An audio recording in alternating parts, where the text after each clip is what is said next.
বাংলাদেশ ও ভারতের মধ্যে যে সুসম্পর্ক ছিল সেখানে বড় ধরনের ছন্দপতন ঘটেছে গত ৫ আগস্ট শেখ হাসিনা ক্ষমতাচ্যুত হয়ে দেশ ছেড়ে ভারত চলে যাওয়ার পর।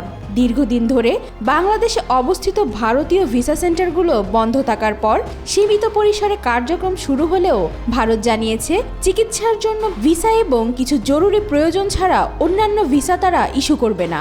এমন ঘোষণার পরও মেডিকেল ভিসা পেতে চরম বিড়ম্বনা পোহাতে হচ্ছে রোগীদের। স্বাভাবিকভাবে প্রশ্ন উঠেছে, ভিসা দেওয়া ব্যাপকভাবে সীমিত করার মাধ্যমে ভারত কি ডক্টর ইউনূস সরকারের উপর কূটনৈতিক চাপ তৈরি করতে চাচ্ছে?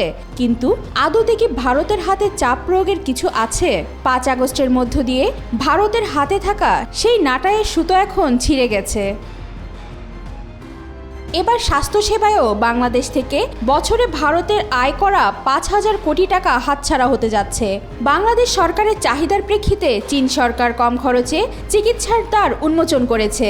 দুদিন আগে অর্থাৎ ১০ মার্চ প্রথম দফায় ১৪ জন বাংলাদেশি রোগী উন্নত চিকিৎসা নিতে চীনে গেছেন। ওই দলের রোগীদের পাশাপাশি তাদের পরিবারের সদস্য, চিকিৎসক, ট্যুর অপারেটর এবং সাংবাদিক সহ মোট ৩১ জন রয়েছেন। ঢাকায় নিযুক্ত চীনা রাষ্ট্রদূত ইয়াও ওয়েন বলেন, বাংলাদেশিদের ভিসা দেওয়া নিয়ে কোনো নিষেধাজ্ঞা বা নীতি নেই। রোগীদের জন্য বিমান ভাড়া কমানোর চেষ্টাও চলছে। চীন গুরুতর রোগ যেমন ট্রান্সপ্লান্ট ও ক্যান্সারের মতো চিকিৎসার ক্ষেত্রে অত্যন্ত উন্নত চিকিৎসা প্রদান করে।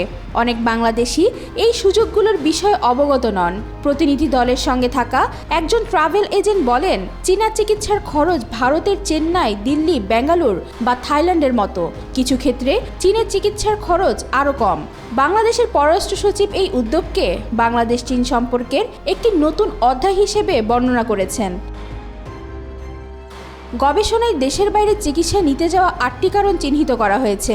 এগুলো হলো অভিজ্ঞ চিকিৎসক, কম চিকিৎসা ব্যয়, সঠিক রোগ নির্ণয় ও পরীক্ষা নিরীক্ষা, চিকিৎসা চলাকালে থাকা খাওয়া সহ নানা ধরনের সুযোগ সুবিধা, মানসম্মত চিকিৎসা, রোগীর জন্য চিকিৎসকের পর্যাপ্ত সময় ব্যয়, চিকিৎসা পেতে কম সময় অপেক্ষা এবং সার্বিক স্বাস্থ্যসেবার গুণগত মান।